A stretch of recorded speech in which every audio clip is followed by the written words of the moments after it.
நம்ம ஒரு 60 திட்டங்கள் சொல்லியிருக்கோம். அந்த 60ம் நிச்சயமா நடைமுறைப்படுத்த முடியும்.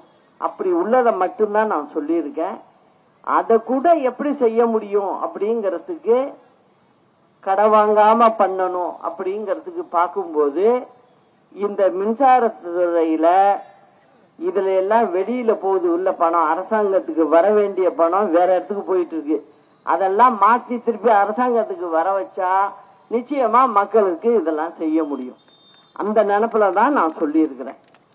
அப்புறம் செங்கல்பட்டு நகரத்தில் ஏற்படும் கடுமையான போக்குவரத்து நெரிசலை சரி செய்ய இங்க உள்ள மக்கள் கோரிக்கை வச்சிருக்காங்க. செங்கல்பட்டு அரசு மருத்துவமனையில் போதிய மருத்துவர்கள் இல்லை. இது தமிழ்நாடு முழுவதும் இதான்.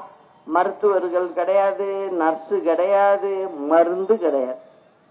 ஆனா நான் அப்படி ஆட்சி பண்றேன், இப்படி ஆட்சி பண்றேங்கிறாங்க.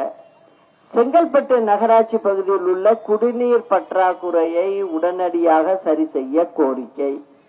செங்கல்பட்டு நகரத்துக்குள் வெளியூர் பேருந்துகள் உள்ளே வராமல் செல்வதால் செங்கல்பட்டில் இருந்து தென் மாவட்டங்களுக்கும் சென்னைக்கும் செல்லக்கூடிய பொதுமக்கள் மிகவும் சிரமம் அடைவதாக பொதுமக்கள் சொல்றாங்க. செங்கல்பட்டு நகரத்திலிருந்து மாவட்ட ஆட்சியர் அலுவலகம் மற்றும் காவல்துறை கண்காணிப்பாளர் அலுவலகம் 5 கிலோமீட்டர் தொலைவில் உள்ளதால் பொதுமக்கள் அங்க போயிட்டு வர்றதுக்கு பஸ் வசதி இதெல்லாம் சரியா இல்லைன்னு நினைக்கிறேன், கஷ்டப்படுறதா சொல்றாங்க. 30 ஆண்டுகளாக பரனூர் சுங்கச்சாவடி செயல்பட்டு வரும் நிலையில் இதை உடனடியாக அகற்ற வேண்டும் என கோரிக்கை. சுங்கச்சாவடிகளுக்கு ஒரு குறிப்பிட்ட வருஷம் கொடுப்பாங்க பொதுவா.